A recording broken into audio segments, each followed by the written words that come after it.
और सच्ची बात यही है, भगवान के प्राण प्यारे भक्तों की, संतों की ठाकुर जी ही रक्षा करते हैं। हमारे पूज्य गुरुदेव पहाड़ी बाबा महाराज अपने जीवन की एक घटना सुनाते हैं। उनके मन में तीव्र वैराग्य उत्पन्न हुआ और खाक चौक में महंत पद पर वो विराजमान हो गए थे। सन 1932 में वो खाक चौक के महंत पद पर विराजे और महाराज जी कहते थे हमारे महंताई में अखाड़े और स्थान मिला के 32 व्यवहार हुए थे। इतने कम थे स्थान, अब तो 250-300 हो गए, कितने हो गए, अब तो बहुत हो गए। जिसके पास 10-5 भगत आ गए, दो कमरा बनाने की जगह हो गई, वही महंत बन गया। नहीं तो पहले तो पुराने स्थान में ही साधु रहते थे और जीवन भर अभ्यागत की तरह रह करके सेवा करते हुए अपना जीवन व्यतीत करते थे।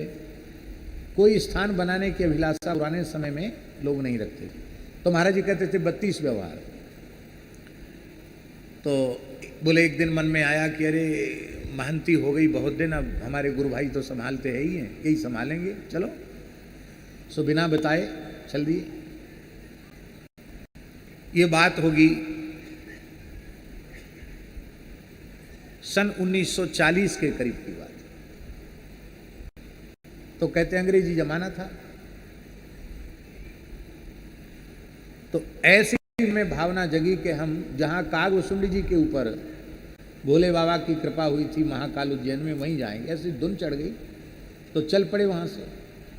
अब और जंगल तो घोर जंगल थे उस जमानों में महाराज, तो रेल की पटरी पर ही चलने की सुविधा बनी।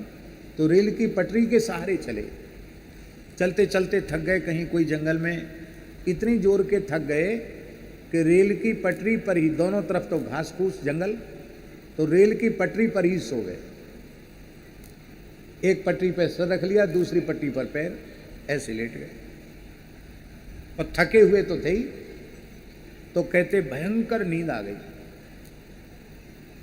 और उस निद्रा की अवस्था में ही ट्रेन आ गई, रेल आ गई। आप विचार कर सकते हैं कि पटरी पर कोई सो रहा हो और एक तरफ तो पटरी पर सिर हो, दूसरी तरफ पैर हो, आड़ा सो रहा हो, तो उसके तो शरीर के टुकड़े टुकड़े हो जाएंगे। पर बोले आवाज आई तो बिल्कुल जैसे आप बैठे हैं ना, इतनी दूर गई। तब हमने देखा तो हम राम राम किए, बोले अब तो गए काम से, बस निश्चय कर लिया, अब तो हिल डुल नहीं सकते, गए। कहते पता नहीं किस अज्ञात शक्ति ने, हमको बिल्कुल अनुभव हुआ, हमने दिखाई कुछ नहीं पड़ा, पर किसी ने मुझे अपनी गोद में उठाया और गोद में उठा के एक क्षण में ही हमको बिल्कुल किनारे लिटा दिया। और इतने किनारे लिटाया कि बोले हम ऐसे लेटे हैं और एक कोना ट्रेन का ऊपर से खड़र खड़र खड़र खड़र करके जा रहा है। ट्रेन निकल गई और हम बच गए। कहीं हम उठे नहीं, हमको लगता है साक्षात ठाकुर जी ने अपनी गोद में लेकर हमको उठाया। तो कहते इतना विश्वास पक्का हो गया कि केवल ठाकुर जी के सहारे जीने की आवश्यकता है। संसार की कोई शक्ति भगवान के भक्त का कुछ नहीं बिगाड़ सकती है। ये विलक्षण घटना है। आगे फिर क्या क्या हुआ कभी हम कह भी चुके, उसको कहने की आवश्यकता नहीं। लेकिन अरक्षितम तिष्ठति दैव रक्षितम, सुरक्षितम दैव हतम विनश्यति। जिसकी कोई सुरक्षा नहीं कर रहा है पर ठाकुर जी रक्षक हैं, तो कोई सुरक्षा करने वाला न हो तो भी उसका बाल बांका नहीं होगा। और चाहे जितने सुरक्षा कर्मी चारों ओर से, चाहे बड़ी से बड़ी सुरक्षा का घेरा हो, जैसे प्रधानमंत्री राष्ट्रपति को सुरक्षा मिलती है, इस तरह की सुरक्षा हो, पर श्री ठाकुर जी रक्षक न हो तो सुरक्षा कर्मी ही गोलियों से भूनकर छलनी बना दे।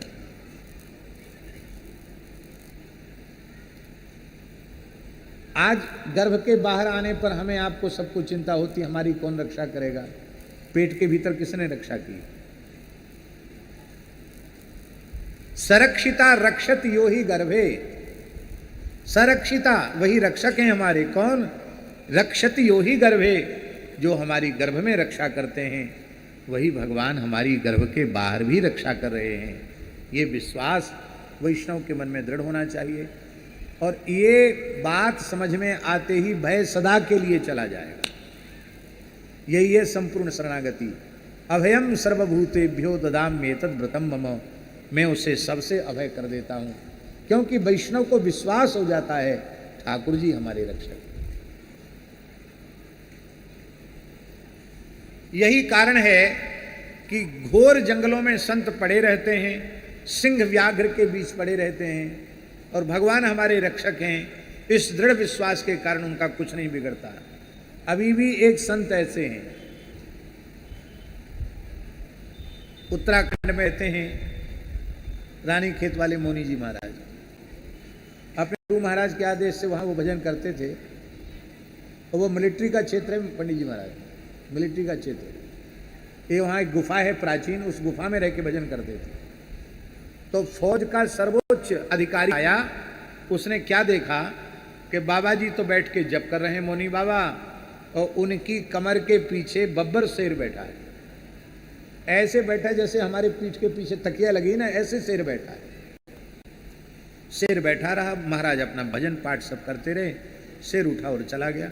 वहीं शेर भी रहता था, वहीं महाराज भी रहते थे। इस चमत्कार को देख करके ब्रिगेडियर उनकी शरणागत हो गया, फौज का ब्रिगेडियर, और महाराज उसने वहाँ फौज के एरिया में राम मंदिर का निर्माण कर, आज भी राम मंदिर है।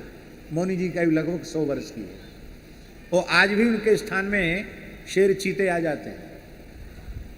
तो वो वहाँ संस्कृत विद्यालय भी है, ब्रह्मचारी पढ़ते भी हैं। तो साधु और ब्रह्मचारियों को एक ही बात मोनी जी बोलते आज भी, क्या बोले, स्थान के भीतर राम जी सबकी रक्षा करेंगे, हमारी गारंटी है। बाहर हिसाब किताब से निकलना, रात बिरात बाहर मत निकलना। स्थान के भीतर चाहे कोई आ जाए, कोई सर्प से, सिंह से, व्याघ्र से, किसी से भय नहीं। क्यों? यहाँ रघुनाथ जी विराजते हैं। आज भी प्रत्यक्ष चमत्कार है। ये है भगवान हमारे रक्षक हैं, इस बात पर प्रत्येक वैष्णव को पूर्ण विश्वास होना चाहिए। भगवान ही हमारे रक्षक हैं। ये श्वास जो चल रही है ना, ये भगवान की कृपा से चल रही है। श्वास बंद हो जाए तो जय सिया राम। तो नास्तिक से नास्तिक प्राणी की रक्षा भी भगवान की कृपा से हो रही है। बिना भगवान की कृपा के एक क्षण भी हम जीवित नहीं रह सकते हैं। दूसरे स्वारोचुस मन्वंतरु में भगवान ने वेदशिरा की पत्नी तुषिता के गर्भ से विभू रूप में भगवान ने अवतार लिया और नैष्ठिक ब्रह्मचर्य व्रत का पालन किया। ऊर्ध्वरेता ब्रह्मचारी हुए, ब्रह्म विद्या के आचार्य हुए। विभू रूप से भगवान ने ब्रह्म विद्या का आचार्यत्व किया। तीसरे मनु उत्तम थे, जो प्रियव्रत के पुत्र थे। इस मनवंतर में भगवान ने धर्म की पत्नी सुनता के गर्भ से सत्यसेन नाम से भगवान ने अवतार ग्रहण किया और सत्यव्रत नाम के देवताओं के गण वहाँ प्रकट हुए। इंद्र का सखा बनकर के भगवान ने दुष्ट राक्षसों का, यक्षों का विनाश करके और संपूर्ण भूमंडल को सुखी किया। चौथे मनवंतर तामस हुए। ये उत्तम के सगे भाई थे। इस तामस मनवंतर में भगवान ने हरिमेधा ऋषि की पत्नी हरिणी के गर्भ से श्री हरि रूप में भगवान ने अवतार लिया और उन्होंने ग्राह से गजेंद्र की रक्षा की।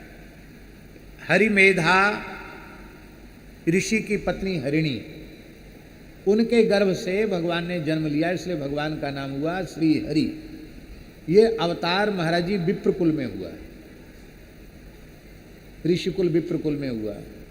अब ठाकुर जी की अनपायनी शक्ति है श्री जी। ठाकुर जी जाएंगे तो श्री जी पीछे थोड़ी रहेंगी, श्री जी तो आएंगी। तो जब भगवान ने हरिमेधा ऋषि की पत्नी हरिणी के गर्भ से श्री हरि रूप में जन्म लिया, तो भगवती महालक्ष्मी ने भी भृगु जी की पुत्री के रूप में जन्म लिया। तो भगवान भी ब्राह्मण कुल में उत्पन्न हुए, लक्ष्मी जी भी ब्राह्मण कुल में उत्पन्न हुई।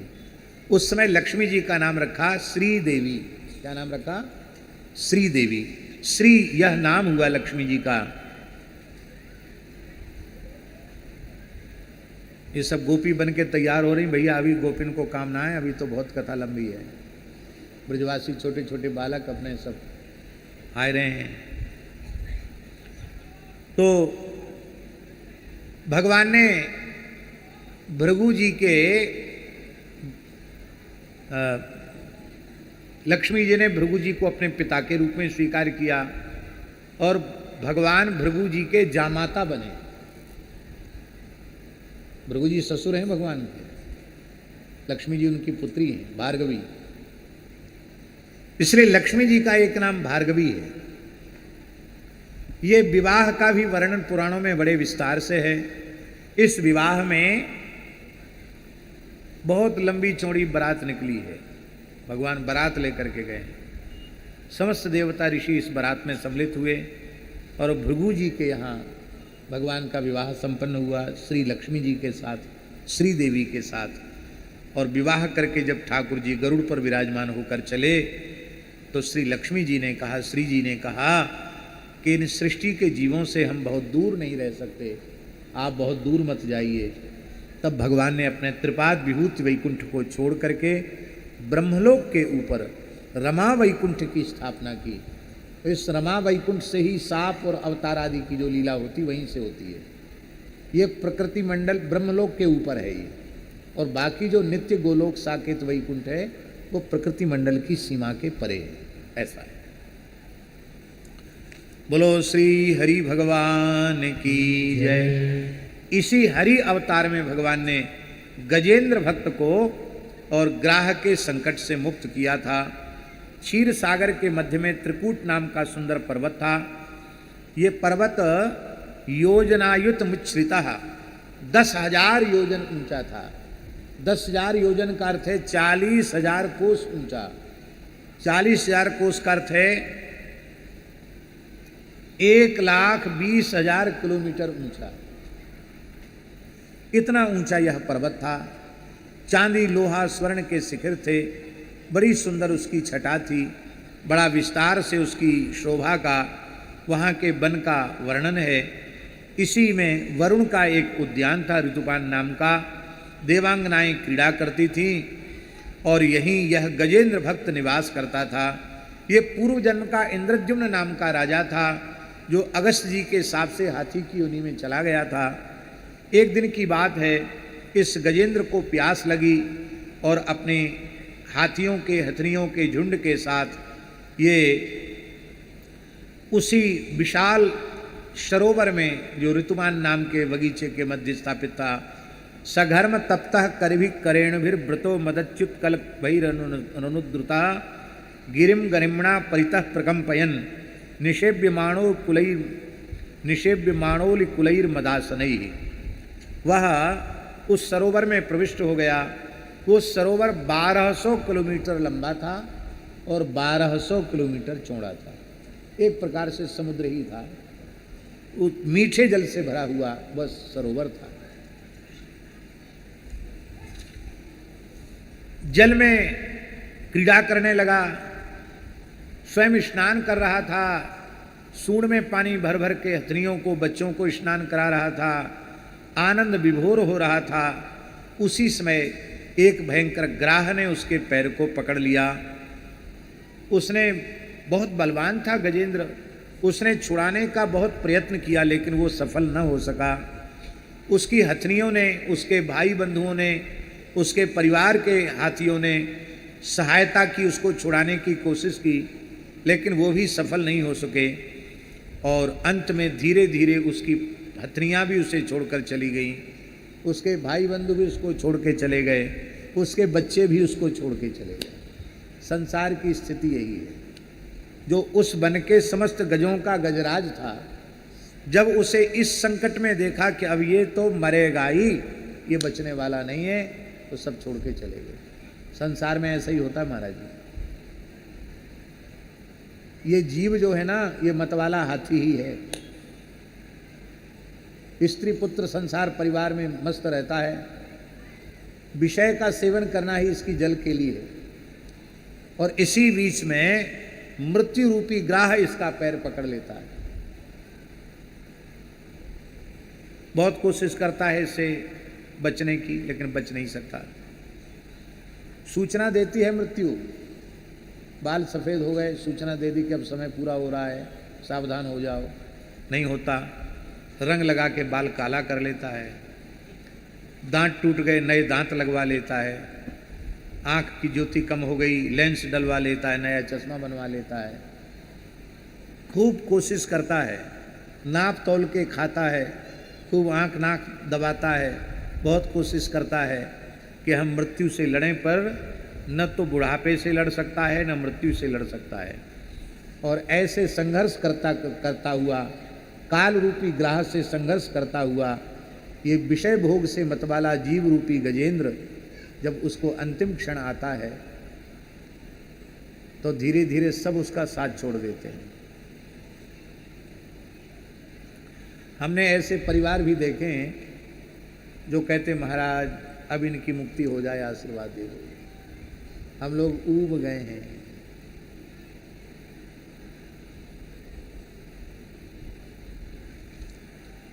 उसने पूरे परिवार को पोषण दिया, कमा कमा के जीवन भर खिलाया, सबको अलग अलग मकान बना के दे दिए, सबको अलग अलग दुकान दे दी, व्यवसाय दे दिया, सोना चांदी जमीन जायदाद सब दे दी। अरे अपना अमूल्य जीवन दे दिया और वो पूरे जीवन करता रहा, ऊबा नहीं। और लंबे समय की बीमारी मरने वाले को हो गई तो घर के सब ऊब जाते हैं, अरे महाराज आशीर्वाद दो, इनकी मुक्ति हो जाए। अरे भले आदमी, तुम अपनी मुक्ति की चिंता क्यों नहीं करते हो? इसकी मुक्ति क्यों चाहते हो? अपनी मुक्ति करो, अपने तो अमर होके आए हैं। और इस काल रूपी ग्रह से संघर्ष करते हुए जो जीव अंतिम में भगवान का स्मरण कर लेता है, तब भगवान उसे इस काल रूपी ग्रह से मुक्त करके अपने नित्य धाम में, अपने श्री चरण कमलों में सदा सर्वदा के लिए आश्रय दे देते हैं। और यदि भगवान को याद नहीं करता है तो फिर इसका संस्कृति चक्र छूटता नहीं है, इसी तरह से वो भटकता रहता है। भगवान की भक्ति की कैसी महिमा है महाराज जी। संसार की प्रतिकूलता भगवत भाव को जागृत करती है। ये बात फिर से सुन लें। अनुकूल परिस्थिति में भगवान की विस्मृति होती है और प्रतिकूल परिस्थिति में भगवान की स्मृति होती है। इसलिए वस्तुतः प्रतिकूल परिस्थितियां महाराज जी, प्रतिकूल परिस्थितियां ठाकुर जी के निकट ले जाने के लिए आती है, लेकिन हम लोग समझते नहीं हैं उनको। यदि समझ में आ जाए तो अंत में हम लोग यह स्वीकार कर लें कि हाँ बिल्कुल ठीक है। उस समय तो लगता था कि ये बहुत खराब हुआ, बहुत खराब हुआ, लेकिन यदि ये नहीं होता तो ये जो कुछ हो गया ये भी नहीं होता। तो आज जो कुछ उस समय हमको उस समय लगता था कि बड़ा प्रतिकूल हो रहा है, लेकिन उस समय भी ठाकुर जी की कृपा थी, आज भी ठाकुर जी की कृपा है। भगवान की कृपा की बड़ी महिमा है। हम तो आपको क्या कहें महाराज जी, संतों के बीच में बैठे हैं, छिपाव दुराव की कोई आवश्यकता नहीं है, छिपाव दुराव का स्वभाव ही नहीं है। ऐसी परिस्थिति भगवान ने दर्शन कराई है कृपा करके कि कल क्या खाएंगे इसके लिए अन्न नहीं था, 1 रुपया पास में नहीं था। और जब मलुक पीठ आए खाक चौक से उठ के रात के समय, बरसात का मौसम था, सावन का महीना था, बूंदा बांदी हो रही थी। हमारे ग्रंथ तो ठाकुर जी के पुराने मंदिर के जगमोहन में थे। खिन्नी के पेड़ के नीचे सोए पानी बरस रहा था, गेट भी नहीं था, पीछे से बाउंड्री भी नहीं थी, कहीं कोई सुरक्षा नहीं थी, केवल ठाकुर जी की सुरक्षा थी। और उसी समय राधा गोविंद कुटी में कथा चल रही थी। लेकिन आश्चर्य की बात है, राधा गोविंद कुटी में जो लोग कथा सुन रहे थे उनको किसी को पता नहीं चला कैसा हो गया, क्योंकि उस प्रतिकूल घटना का हरिगुरु संतों की अहेतु की कृपा से हमारे चित्त पर रंच मात्र भी प्रभाव नहीं था। न कोई भय, न कोई चिंता, न कोई शोक। हम लोगों ने जो लंगोटी लगाई है वो ठाकुर जी श्री जी के सहारे तो लगाई लंगोटी। किसके सहारे लंगोटी लगाई? किसी स्थान के कारण लगाई है कि किसी सेठ साहूकार के कारण लगाई है, किसी राजा महाराजा के कारण लगाई है, किसी देवी देवता के नाम पे लगाई, किसके नाम पे लगाई है? ये भेष भगवान का जो मिला है, सदगुरु भगवान ने कृपा करके दिया है। तो ये जिनका भेष है, जिन्होंने दिया है, उनके ऊपर जिम्मेवारी है। किसी वस्तु का अभाव नहीं। सवेरे होते ही रामायणी कुटी है ना, वहाँ रामायणी कुटी बगल में वो थे रामायणी जी महाराज, तो उनके बारे में ऐसी प्रसिद्धि थी कि वो किसी को कुछ देते वेते नहीं है, स्वभाव में था उनके। लेकिन महाराज 4.5 क्विंटल गेहूं उन्होंने सवेरे ही भेज दिया, बिना कहे, बिना मांगे। खेती भी थी उनकी, गौड़ीय संत थे। और महाराज एक आया, एक भगत, वो देख के गया कि इनको तो बनाने खाने के बर्तन नहीं है। वो मथुरा से जा कर के राम रस, हल्दी, जीरा और सब चीज़ लेके आया। 1-2 घंटे के भीतर बर्तन आ गए बनाने खाने के। तो हमने तो ये देखा महाराज जी। और मलुक पीठ भी पूरा खंडहर हो चुका था, दिव्य हो गया। और गुरुस्थान जो, वो भी ऐसा ठाकुर जी की कृपा से, गुरु महाराज की दया से ऐसा मंदिर बन गया कि पूरा नीचे से ऊपर तक पत्थर का, हजारों वर्ष तक कुछ बिगड़ने का नहीं, ठाकुर जी विराज हुए। तो अब देखो, प्रतिकूल परिस्थिति आई, लेकिन वो प्रतिकूल परिस्थिति ना आती तो मलुक पीठ जो इतना प्राचीन स्थान है उसकी पुनः प्रतिष्ठा नहीं हो पाती, वहीं रह जाते, कोई परेशानी नहीं थी। फिर इतना बड़ा जड़खोर गोधाम प्रकट हो गया जहाँ हजारों गायें विराजमान हो रही हैं, और पीछे मुड़ के देखा ही नहीं। ये सब अपना पुरुषार्थ नहीं है, ना अपना पुण्य है, यह केवल भगवान की अहेतु की कृपा।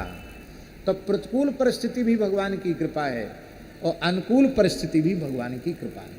पर प्रतिकूल परिस्थिति जीव के सामने भगवान की ओर उसे ले जाने के लिए आती है। और ये समझ में आना चाहिए कि भगवान की ओर ले जाने के लिए प्रतिकूल परिस्थिति आई है। और महाराज जी क्या कहें, ये प्रतिकूल परिस्थिति गजेंद्र भक्त के जीवन में ना आई होती तो पूर्व जन्म में जिस स्तोत्र का वह पाठ करता था वह स्तोत्र उसकी स्मृति में नहीं आता। पर जब उसे समझ में आ गया कि मेरे परिवार के कुटुंबीजन मेरे किसी काम नहीं आए, इस समय तो वही परब्रह्म परमात्मा सर्वशक्तिमान सर्वेश्वर प्रभु वही मेरी रक्षा कर सकते हैं, तो उसको पूर्व जन्म में जिस स्तोत्र का पाठ करता था वो सहसा स्मृति में आ गया। इसलिए किसी स्तोत्र का, किसी मंत्र का, किसी उपासना का इतना दृढ़ अभ्यास कर लेना चाहिए कि किसी योनि में शरीर जाए, समय आने पर, संकट आने पर उसकी स्मृति हो जाए। यद्यपि कल्याण का, महाराज जी, कल्याण का जो अधिकार है वो केवल मनुष्य को है, क्योंकि साधन धाम मोक्ष कर द्वारा। अन्य किसी भी योनि में कल्याण की गारंटी नहीं है, क्योंकि वो भोग योनि है, पशु योनि है। पर भगवान की भक्ति की महिमा तो देखो कि पशु योनि में पड़े हुए जीव का भी परम कल्याण हो गया, वो वैकुंठ का अधिकारी हो गया, भगवत साक्षात्कार का अधिकारी हो गया। इसलिए हमारे यहाँ संतों में कहावत है, भक्ति बीज पलटे नहीं, जो जुग जाहि अनंत, ऊंच नीच कुल उपजे, होए संत को संत। किसी भी कुल में पैदा हो जाए, भगवान की भक्ति का बीज कभी नष्ट नहीं होता है।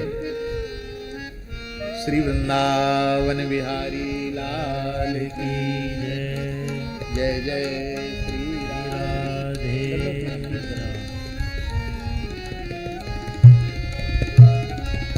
जय जय श्यामा, जय जय श्याम, जय जय श्यामा, जय जय श्याम। जय जय श्री वृंदावन धाम, जय जय श्री वृंदावन धाम।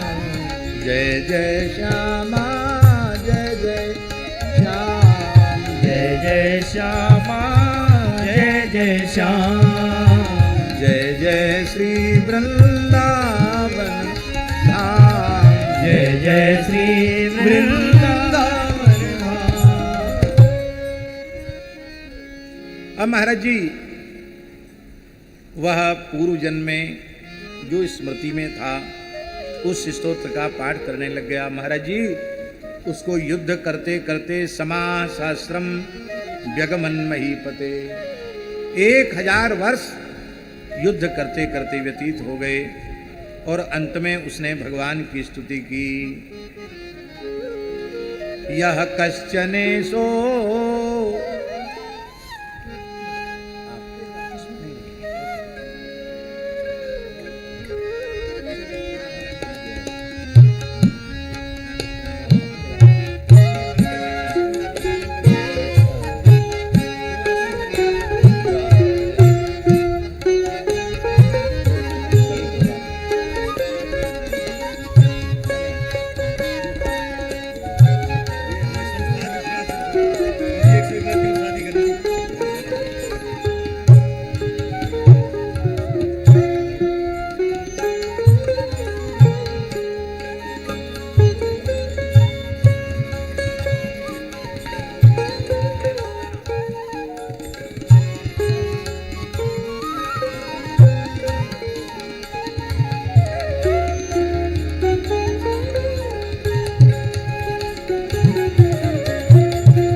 आज ही जन्म कराना है तो मेरी एक प्रार्थना है कि कथा के बीच में कोई भी ये पटका शॉल चद्दर उड़ाने के लिए ना आवे, क्योंकि इससे कथा की धारा कटती है। और जो आप लोग तो जो बैठे हैं वो बैठे हैं, बहुत दूर दूर तक पूरी दुनिया में लोग बैठ कर के सुनते हैं, उनको भी बड़ा विक्षेप होता है। तो अब विशेष कोई महापुरुष आ जाए उनकी बात तो अलग है, बाकी आप लोगों का ही सुख कम होगा उसमें। इसलिए कथा हो जाए या कथा के आरंभ में या कथा के बाद, नहीं तो बीच में फिर विक्षेप हो जाता है। यह कश्चने सो बलिनोन्तको रगात् प्रचंड वेगादविधावतो वृषम भीतम प्रपन्नम परिपाति यद्भयान् मृत्यु प्रधावच्चरणम तमीमयी। गजेंद्र भक्त ने कहा कि काल बड़ा बली है, सांप के समान बड़े प्रचंड वेग से ये काल सबको निगल जाने के लिए दौड़ता रहता है। इस काल रूपी सर्प के भय से भयभीत होकर के जो भगवान की शरण में चला जाता है, भगवान उसे अवश्य ही बचा लेते हैं। उनके भय से भीत होकर के मृत्यु भी अपना काम ठीक ठीक पूरा करता है। वह भगवान ही सबके आश्रय हैं, मैं उन्हीं भगवान की शरण ग्रहण करता हूँ, ऐसा गजेंद्र भक्त ने कहा। और ऐसा कह करके वो स्तुति करने लगा। बड़ा सुंदर स्तोत्र है गजेंद्र भक्त का। इस स्तोत्र का जो नित्य पाठ करते हैं उसके लिए लिखा है महाराज जी कि उनको मृत्यु के क्षण में भगवान की याद अवश्य आ जाती है। इतना सुंदर यह स्तोत्र है। गजेंद्र उवाचो नमो भगवते तस्मै यत एतच्चिदात्मकं पुरुषायादिबीजाय परेशाया विधीमहि यस्मिन्निदं यतश्चेदं येनेदं यइदं स्वयं योस्मात् परस्माच्च परस्तम प्रपद्ये स्वयंभुवम् इत्यादि प्रकार से बहुत सुंदर स्तुति गजेंद्र भक्त ने की है। गजेंद्र भक्त स्तुति भी कर रहा है और ग्राह के साथ युद्ध भी कर रहा है, अपने बल का भी प्रयोग कर रहा है। अंत में लड़ते लड़ते युद्ध करते करते गजेंद्र ने यह पक्का निश्चय कर लिया कि अब मेरी शक्ति ने जवाब दे दिया है। इसलिए सूरदास जी ने कहा है महाराज जी, जब तक गजबल अपनों परिको तब तोलो सरो न काम, और निर्बल है गजराज पुकारे आए आधे नाम, सुनेरी मैंने निर्बल केवल राम। सूरदास जी का पद। जब तक जीव को तनिक भी अपना भरोसा होता है, अपने बल का आश्रय होता है, कहां तक कहें भोले शंकर जी, अपने साधन का आश्रय होता है, तब तक ठाकुर जी की कृपा का अनुभव नहीं होता। पूरी तरह भगवान के आश्रय, हे नाथ, हे मेरे नाथ, आपकी कृपा करुणा के बिना तो हम एक नाम भी नहीं ले सकते। एक आपका पवित्र नाम भी जो जिह्वा पर आया है, वो हमारे पुरुषार्थ से, पुण्य से नहीं, आपके अनुग्रह से आया है, हरिगुरु संतों की कृपा से आया है। ऐसा भाव अपने मन में रहे। जो कुछ हुआ है वो अपने पुरुषार्थ से नहीं हुआ, आपकी कृपा से हुआ है। जो कुछ हो रहा है वह आपकी कृपा से हो रहा है, और जो होगा वह आपकी कृपा से ही होगा। लेकिन इसका मतलब ये नहीं कि साधन से उदासीन हो जाना। साधन तो जो गुरुजनों ने कृपा करके दिया है उसे अवश्य करना चाहिए। दो चीजें हैं, उनमें कभी प्रमाद नहीं करना चाहिए। एक शरीर से सेवा और दूसरे साधन। महाराज जी दोनों आवश्यक हैं। शरीर जो है बिना अन्न के नहीं चलता, कुछ न कुछ खुराक देनी पड़ेगी। और साधुओं के पास जो अन्न आता है वो कोई मेहनत मजदूरी करके नहीं आता है। कितने लोग हल हाँकते हैं जो अन्न कमा के लाते हैं, भिक्षा से अन्न आता है, गृहस्थ के यहाँ से अन्न आता है, अथवा जो व्यवस्था भोजन आदि की जुटती है द्रव्य आदि से, वो भी गृहस्थ के यहाँ से आता है। और गृहस्थ जो कुछ उपार्जित करता है उसमें उसके शुभ अशुभ दोनों होते हैं। उसकी कामना भी होती है, उसका संकल्प भी होता है। तो अन्न के साथ अन्न का दोष लगा रहता है। उस अन्न के दोष के कारण साधन में विक्षेप होता है, साधन में प्रवृत्ति नहीं होती। माला जपेंगे मन नहीं लगेगा, नाम जप करेंगे मन नहीं लगेगा, ध्यान करेंगे भगवान ध्यान में नहीं आएंगे। हरि गुरु संत इनके प्रति अपराध बनने लग जाएगा। ये सब अन्न दोष का प्रभाव है। तो अन्न का दोष बिना शरीर से सेवा किए हुए, इसलिए हमारे यहाँ साधुओं में महाराज जी कैंकरी ही प्रधान था। किसी भी संत के स्थान में आज से 25-30 वर्ष पहले तक कोई वैतनिक कर्मचारी नहीं रहता था। बड़े से बड़े स्थानों में सब संत ही मिलकर के सारी सेवा किया करते थे। जो जो यही अधिकार सचिव सेवा मन भासे, जिसका जो अधिकार है, जो जिस सेवा के योग्य है, अपनी मर्यादा के अनुरूप, अपनी मर्यादा के अनुरूप। हमारे यहाँ संतों में प्राचीन काल में मर्यादा रही, अब धीरे धीरे मर्यादा शिथिल हो रही है। जो पूजा में जाने योग्य हैं वो पूजा में जाएंगे, जो रसोई में जाने योग्य हैं वो रसोई में जाएंगे, जो पात्र अमनिया करने के योग्य हैं वो पात्र अमनिया करेंगे, जो सोहनी सेवा के योग्य हैं वो सोहनी सेवा करेंगे। भेद किसी में नहीं है, सब अच्युत गोत्रीय हैं। हम सोहन साधुन सो पंगति, लेकिन भगवत सेवा में शास्त्र की मर्यादा है।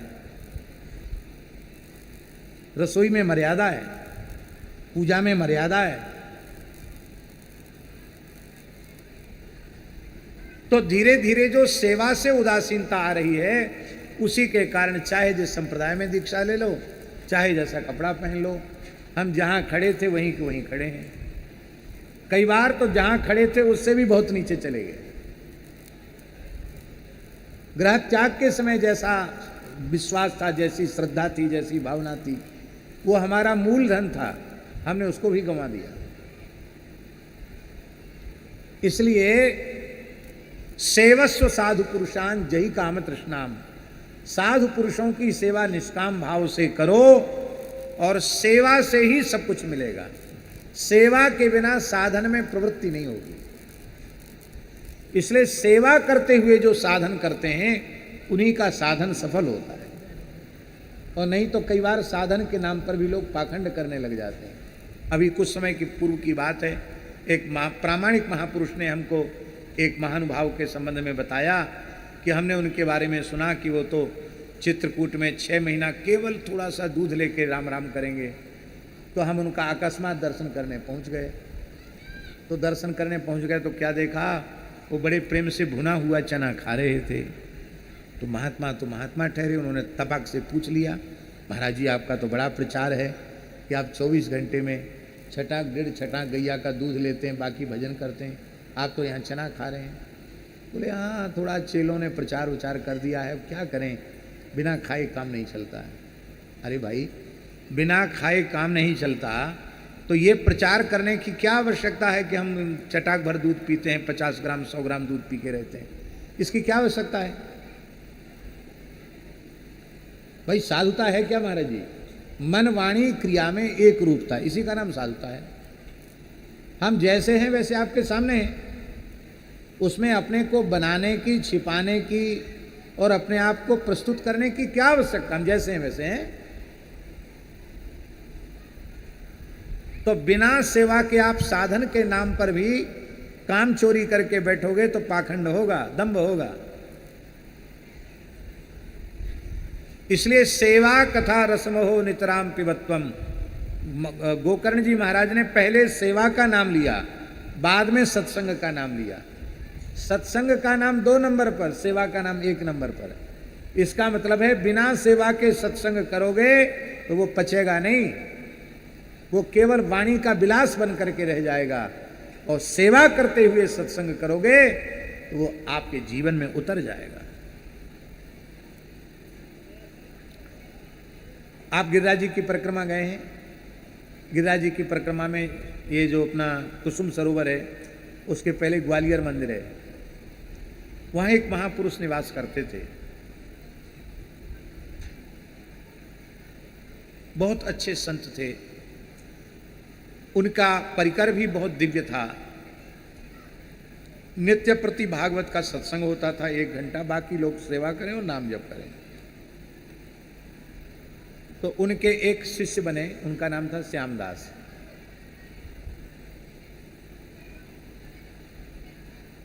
उनको गुरु महाराज ने सेवा दी, भंडार के बर्तन तुम्हें सब मांजना है और पूरे में चौका लगाना है, और लंगर चढ़ता है, टोकना चढ़ता है तो पोती लगाना है।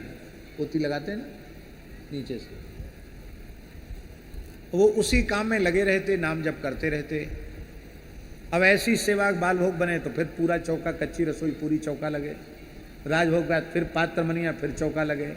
रात को ब्यारू की बात फिर चौका लगे।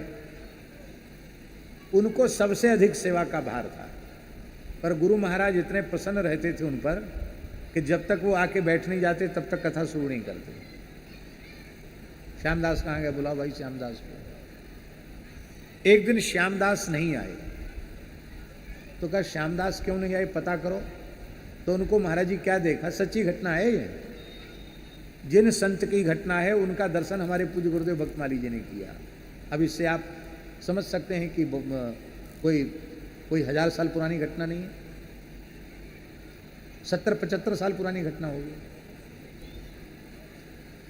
तो महाराज जी क्या देखा कि श्यामदास गोबर मिट्टी का पोता अपने गाल पर ऐसे रखे ऐसे बैठे हैं भंडार घर में, नेत्रों से अश्रुधार बह रही है।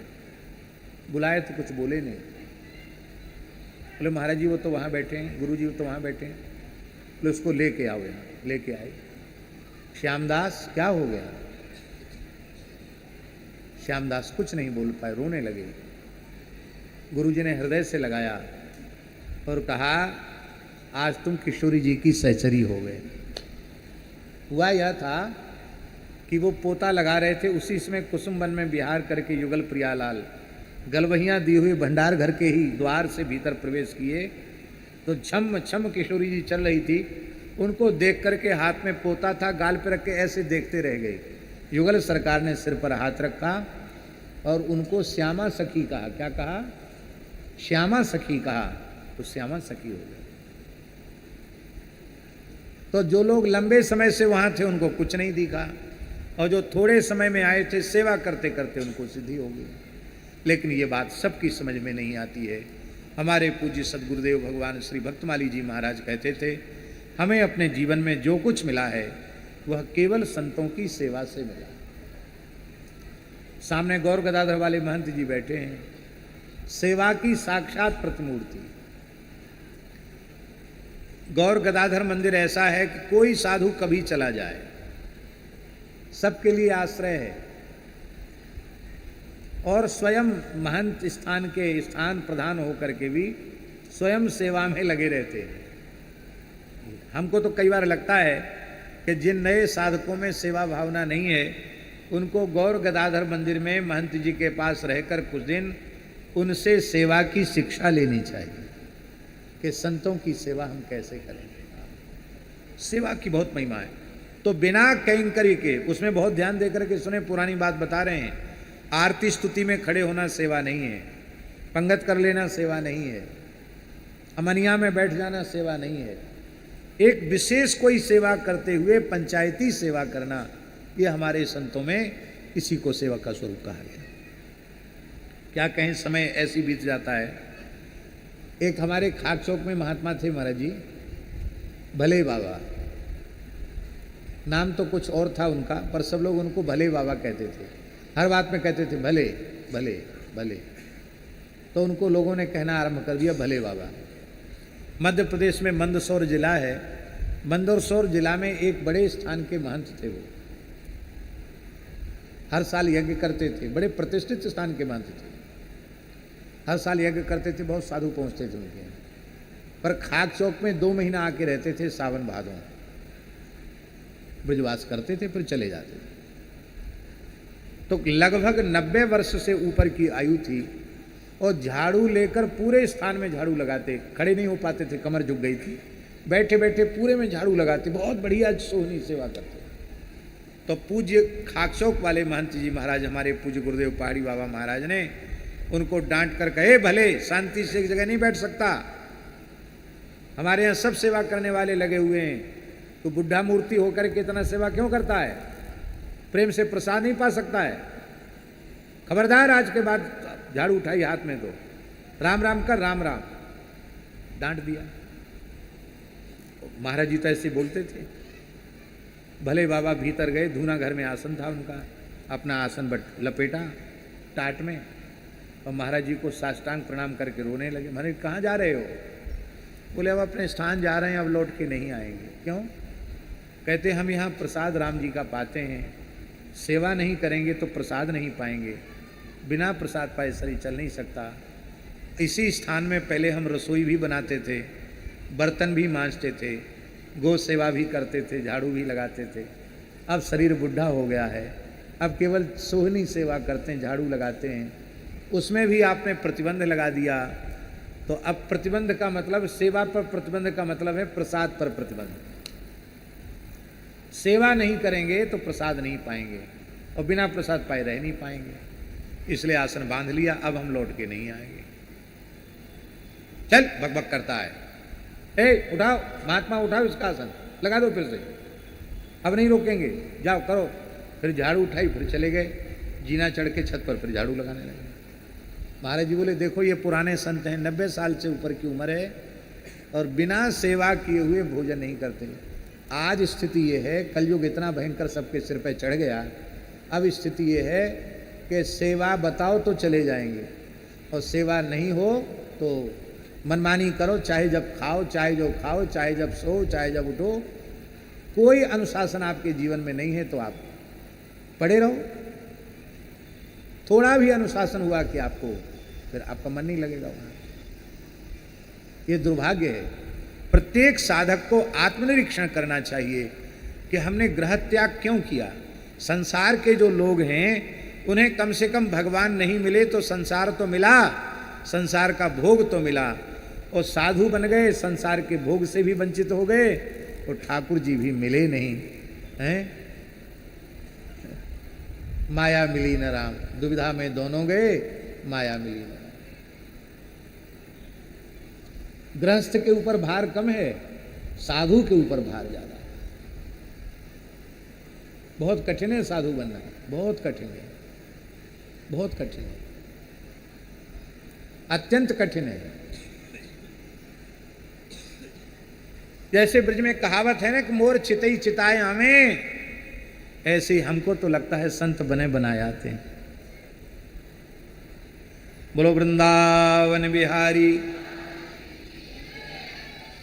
तो प्राग जन्मन्यनुशिक्षितम, साधन ऐसा करना चाहिए जिस साधन का संस्कार अनेक जन्मों तक भी नष्ट न हो, वो साधन करना चाहिए। और ऐसा हो जाता है, ऐसा हो जाता है।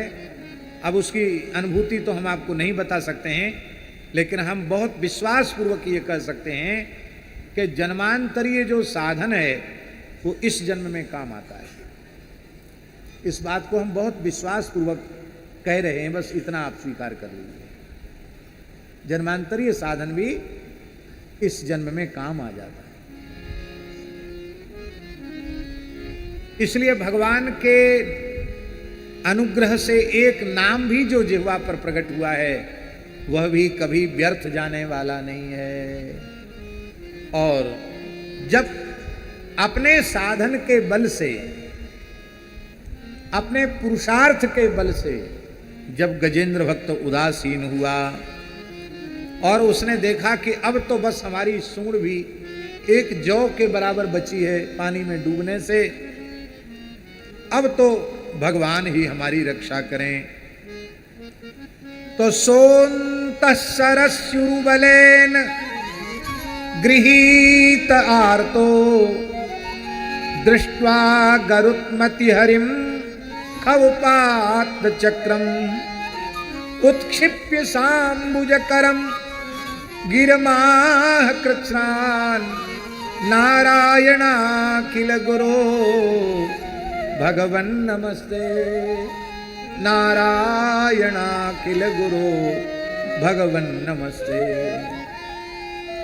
हमारे यहाँ संतों ने यहाँ तक कहा है कि हाथों उसने कष्ट में कहा, री कहने के पहले पहले भगवान ने प्रकट होकर की रक्षा की।